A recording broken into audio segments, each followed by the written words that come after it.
Vinh, how do I deal with the nerves, the bad kind? I want you to relax because the answer is actually really simple.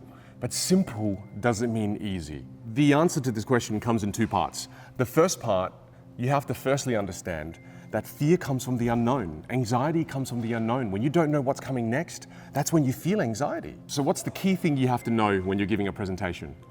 What you're going to say. So all of a sudden, when you haven't memorized or you haven't learnt what you're going to say really well, then naturally you're going to feel fear. Naturally you're going to feel anxiety. So you guessed it. The first thing you have to know inside out is your content. And I really mean you have to know it inside out. Most people, what they do when they're learning their speech is they read it internally in their heads maybe 3 or 4 times, and that just doesn't cut it. Because the first thing they did wrong is you shouldn't practice internally in your head. When you're reading your speech, you have to read it out loud as if you're presenting to an audience.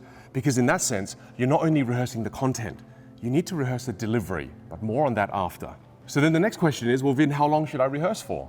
And I come from the world of theatre, so the rule of thumb in theatre is that for every minute you are presenting, for every minute you are on stage, there's 2 hours of rehearsal attached to that minute. And I know what you're thinking. You're thinking, that's crazy, Vinh. I'm not going to rehearse 60 hours for a 30-minute presentation. And you're right, you don't have to do 60 hours, but if you want to crush it, you should. If it's a very impactful presentation that you have to make, and your whole career and life may hang on that presentation, then hell yeah, put 60 hours into it. But if it's just a presentation you give on a weekly basis, I still believe you should be putting at least 10 hours into a presentation. So let's say you're spending 10 hours to rehearse for a 30-minute presentation. What happens when you do the first 5 hours of rehearsal? During those first 5 hours, what are you rehearsing? You're rehearsing the content. You're getting used to the content. This is when you know it inside out. This is when you begin to know it back to front. This is when you gain the confidence of no matter where you are in the presentation, you know exactly where you are and you know exactly what comes next. You have no idea how powerful this is.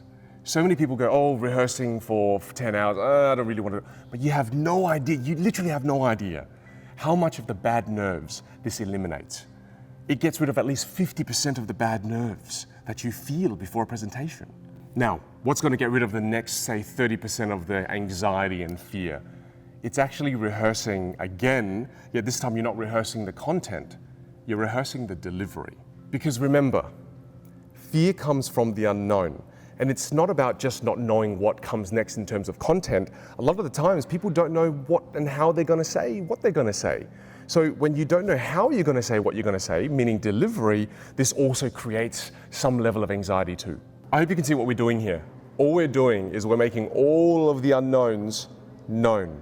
And the more of the unknowns we make known, the less nervous and the less fear we feel.